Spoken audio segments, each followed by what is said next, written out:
Can we now get on to our third question, which is from Nicole Crockett?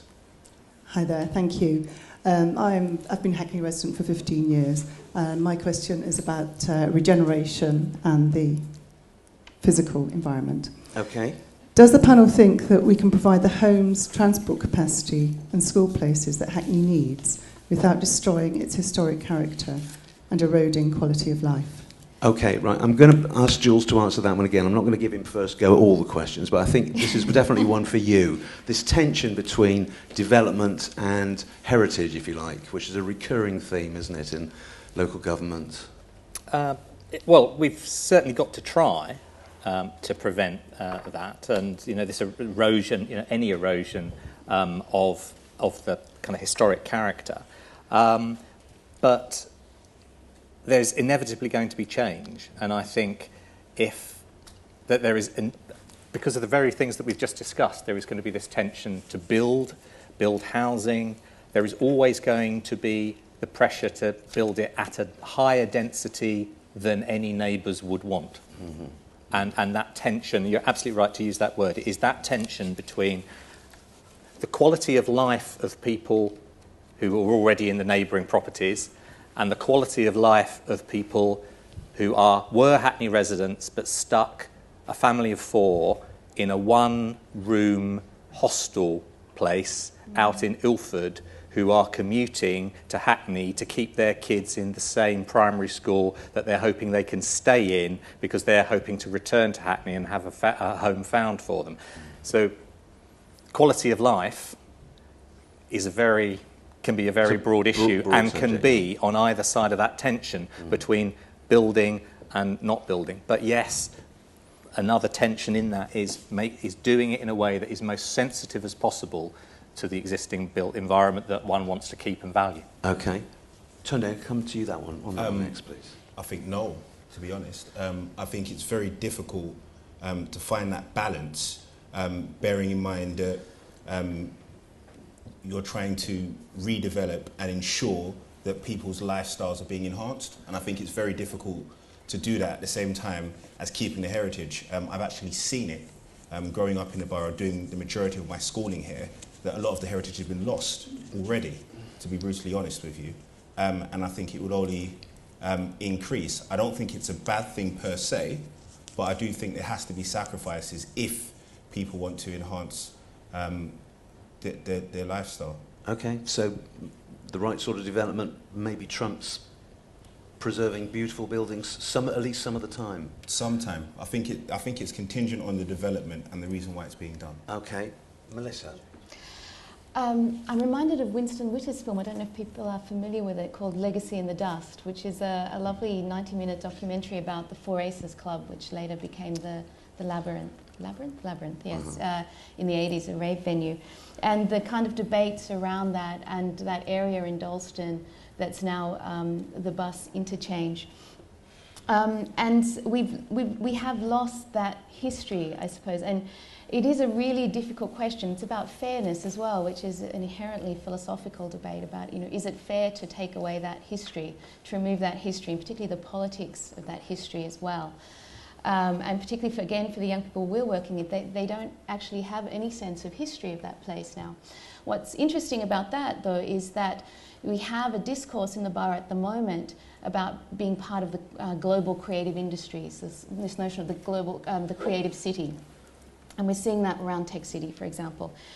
And yet we're facing removing the history of creativity. So it's like creativity only began with this notion of creative cities and Tech City and Silicon Roundabout, or whatever we call it now, and not the kind of creativity, the black music, the rave music that was coming through. And so it is a way of somehow preserving that history, I think, that is very important. Okay. That's not erased. Lovely. So Cheryl and then Robbie, if you can be quick so we can make up a little bit of time. Thank you. Yeah, I mean, I agree with what a lot of people have said. I mean, I have to say, having lived in Hackney for many, many years, I've really enjoyed seeing many of the changes. It's great that we're keeping some of our historic buildings and developing places like the Lido, fabulous.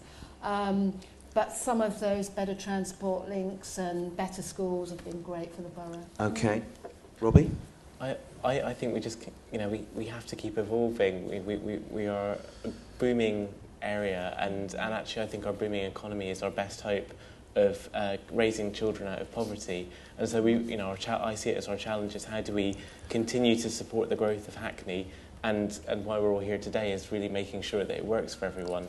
I would say kind of on housing, quite often why people reject new housing is because it is badly designed. There's some absolutely rotten buildings getting thrown up. And Hackney's not the worst. If you look at that road out to Stratford, absolutely horrible buildings. Mm-hmm. And I think if we had better design codes from central government, if we were better at kind of advocating positively for housing, but also much more positively for design, then we wouldn't be ending up in this kind of zero-sum game that we have at the moment. Okay, thank you. So going back to Nicole, my sense from your question is that you feel that a bit too much is being lost. Not particularly, no? But what I feel is that it would be nice to see people more involved in the dialogue. I mean, Hackney has a very good reputation for demanding good design with the design awards and so on. But I think that some of the housing going up across the borough is not great.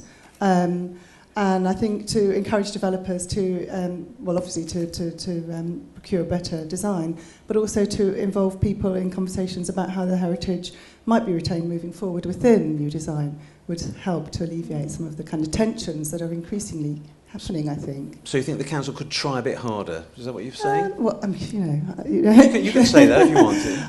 I think they could try harder to encourage developers, to put their hands in their pockets to do a little bit more. Yeah. Fair comment. Yeah. Just a word. It is in the sense. I mean, I'd like to thank the questioner for doing what I've totally failed to do, which was pay due respect to what the planning side of the council, the awards and the pre-application discussions and the design panel that we have of local architects who, when someone brings in a design, it is put through the mill by local architects to try and up. The trouble is, though, the people who engage in that and then respond to it are doing a particular niche building. Yeah. The volume builders are the ones that are broadly the real problem, doing large-scale development, because they're looking at the bottom line, they're less interested in blending in with a kind of a local vernacular. And I would just say that I had to take just a slight I'm at odds a bit with what Melissa said. That you see, the thing is that I think we have to look carefully about getting it right, what we're talking about when we say to take the Four Aces Club. By the time that came down, that was a pile of bricks that had no... Even English Heritage said, take some photographs of some of the plasterwork. That's it. There was nothing of merit there. Yet, on the bit that's there now isn't a bus interchange. That's on the bit that used to be a cutting. The bit that's on where the Four Aces are is housing, a third of which is at social rent, and a four-storey library. So I just think that we've got to be precise and weigh up, as others have said, about the benefits of what exactly was there and what really could be preserved. One of the great gentrification set pieces, that bit of Dalston, going back years, isn't it, really? Any comments quickly from the floor? Down the front here, please. Missed out last time. Here comes the mic. Hello, my name is David Altair. I'm a bit taken aback by the statement by Mr. De Santos that Hackney is a booming economy, when I know people about your age who are sleeping on friends' sofas, not for nights, not for weeks, but for months, and then going to creative jobs in, say, Shoreditch. I know those same people who may have to walk to work. They've nearly all got cycles for a start, because they have to think twice about buying a bus pass or an Oyster card. So I think this term booming economy, that may be fine from your point of view when you look at figures and when you look at salaries, but when you get down to reality and talk to some people, it's a different story. Okay, thank you. Do you want to just very quickly respond to that, Robbie?